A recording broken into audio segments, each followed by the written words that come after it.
Radians is an alternative unit for measuring angles. So usually we measure things in degrees, but there are certain times when we need to measure in radians. And we use radians to calculate arc length, chord lengths, area of segments, area of sectors, if we don't have the units, the angles in the units of degrees.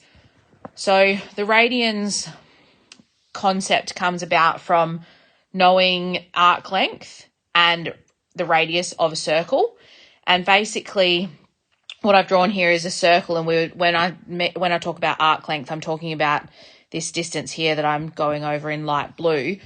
That helps us determine the angle in radians. So basically, to work out the radians, it's a ratio of the arc length to the radius, or you can do arc length divided by the radius.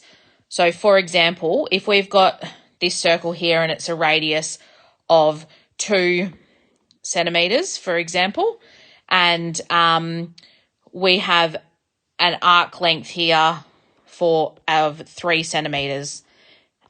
The angle here that we've labeled would be, the angle in radians would be arc length, which is 3 over 2, which can be simplified to 1.5. You can leave it as 3 over 2, or it can be 1.5.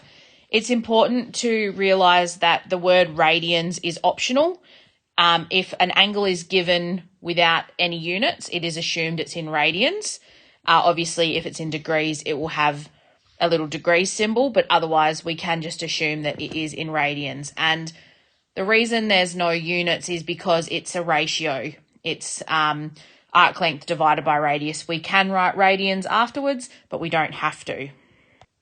So we're just going to look at now defining radians in terms of an exact value.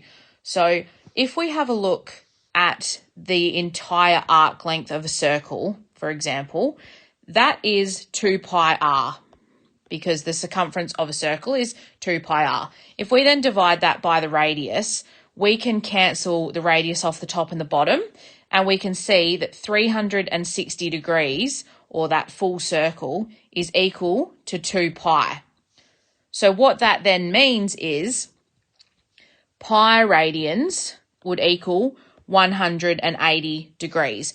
And the reason for that, again, if we have a look at our arc length here that I've gone over in red, our arc length here is pi times the radius, because it's half of the full circumference. If we divide that by the radius in using our radians formula, we can cancel out the radius and we're just left with pi. So in this situation, the angle there in green is equal to pi, which is, we know, 180 degrees because it's half of the circle. One of the main things that is important to know is how to convert from degrees to radians and radians into degrees. And it's important to know how to do this without the use of a calculator. So if we have an example of 60 degrees and we need to convert that into radians, the way we do that is we know that pi is 180 degrees. So what we would do is we would do pi over 180 times 60. And that gives us 60 pi on 180. And if we then simplify that fraction, we get 1/3, which is just going to simplify to pi over 3 radians, which makes sense because if we are saying that pi is the same as 180 degrees, 180 divided by 3 is 60 degrees. So anytime we have to convert degrees to radians, we do pi divided by 180, writing it as a fraction, and then multiply it by the degrees that we're changing to. And once we've done that, we then simplify the fraction if we can. If we take the next two examples, we've got 90 degrees and 125 degrees. Now, immediately in your head, you should be knowing that 90 degrees is half of 180. So this answer should become pi on 2 because 180 divided by 2 is 90. So if we do pi over 180 times 90, that would give us 90 pi on 180, which again, we simplify that and it gives us pi on 2 radians. Those ones are really important to understand and remember because you need to know your exact values for trigonometry, and it is much easier if you can remember those exact values in radians as well. So, for example, 30 degrees, I know is pi on 6 radians. So I can remember that if I see sine of pi on 6, I know that that's the same value as sine of 30. Let's do 125 degrees. So again, we do pi on 180 times 125. That gives us 125 pi on 180. I would then need to simplify 125 over 180, and 5 goes into both of those, 25 times and then 36 times. So we would have 25 pi on 36 is the same as 125 degrees. The other conversion is being able to convert radians to degrees. Again, another important skill. The one thing you need to remember when you're doing these questions is that pi radians is 180 degrees. So the first example I've got here is if we've got pi on 8 radians is how many degrees. So we know that pi radians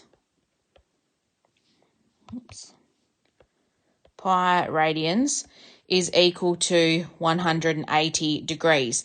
So if I've then divided this side by 8, the left-hand side by 8, I then have to do the same to the right, just like normal solving equations and things like that. So we're saying pi on 8 radians is equal to 180 divided by 8 degrees, which is 22.5 degrees. If we've got a question that's written like this instead, so it's not written in terms of pi, so we've got 2.3 radians is how many degrees, we again need to remember that pi radians is equal to 180 degrees. So that means 1 radian is equal to 180 divided by pi. So if I then have to find 2.3 radians, all I'm doing is I've multiplied this side by 2.3 to get from 1 to 2.3. So I do the same to the other side. Just like anything involving an equal sign, whatever we do to one side, we have to do to the other. So if I do 180 over pi times 2.3, I would get 132 degrees. So we would say that 2.3 radians is 132 degrees.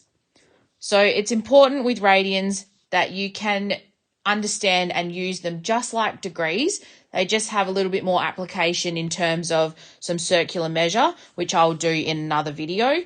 But it's important to remember that if you're working in radians, that your calculator is now set into radians, because anything involving trigonometric ratios with an angle that's in radians has to mean that the calculator is in radians, not degrees. So just double check that when you're doing any questions involving radians and trig.